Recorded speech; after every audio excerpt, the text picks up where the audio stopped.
is talking about.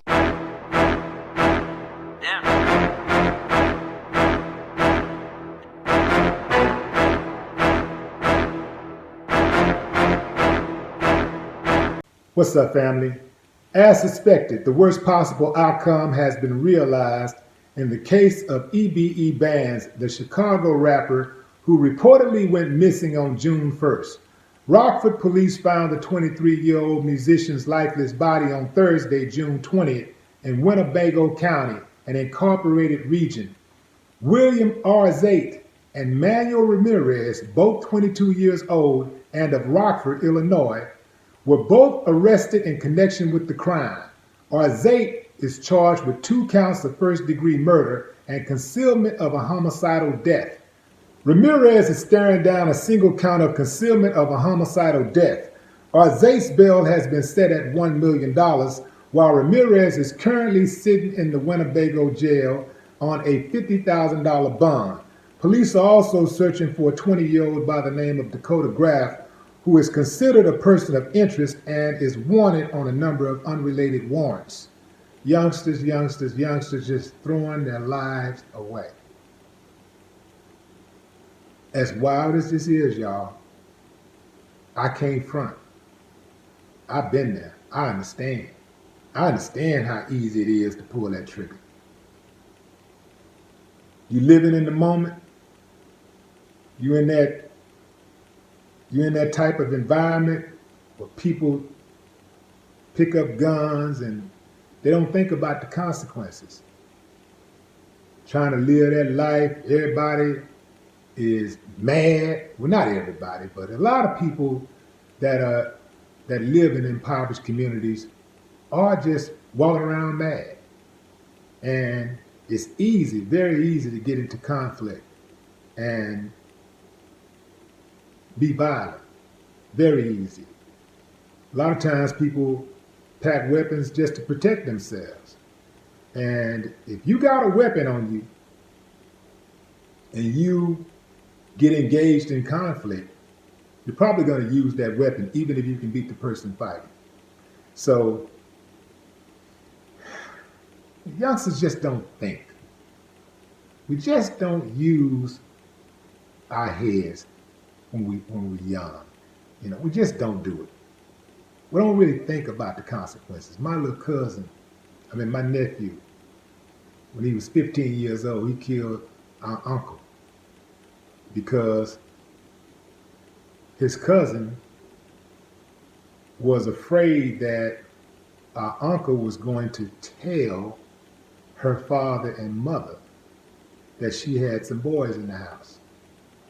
So she was like, I don't like it. I wish somebody would kill him. So he killed him. You know, just like that. Took his life. When me and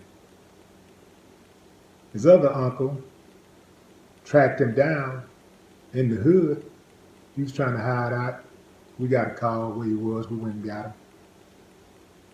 What were you thinking, man? He was speechless. It's like he wasn't thinking.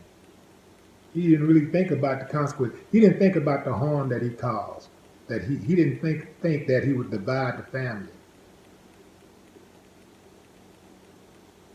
This boy, after he killed our uncle's brother, had the nerve to call our uncle and say, can you send me my tennis shoes that you bought me? Because he was living at his house at the time. You see what I'm saying? It's just be absent-minded. Just don't think. And he pretty much grew up in prison. He became a man in prison. He spent 10 years in prison. Well, 3 years in juvenile, another 7 years in prison, an adult prison. And he's back in again. You know, it's a sad situation. But, you know, youngsters just don't think things through. Now, if you take a look at these dudes, they don't look like killers, right? Not to the average person. But to a trained eye, They could be killers. Because people that know that killers don't have a particular look. Anybody can be a killer. It don't matter what you look like. You can be a nun. You don't have to have tattoos and, walk around brandishing pistols and smoking weed and walking hard and looking menacing to be a killer. Killers come from all socioeconomic backgrounds. They come from all walks of life. They're male and female. They're gay and straight. They're from the hood, they're from the suburbs.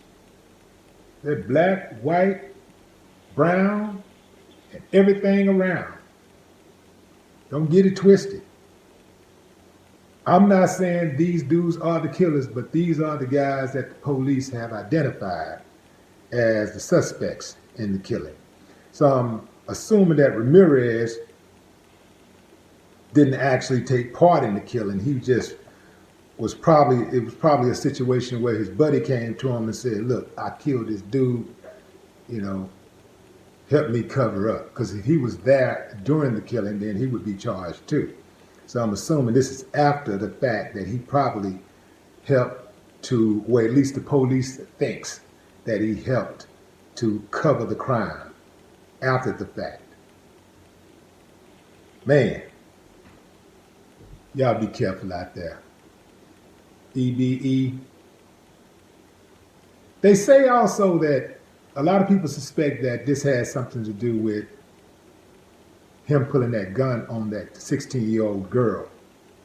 Maybe she sent these guys after him, or she sent this guy, William or Zape, after him, and he took care of that business. I guess what's done in the dark will come to light eventually.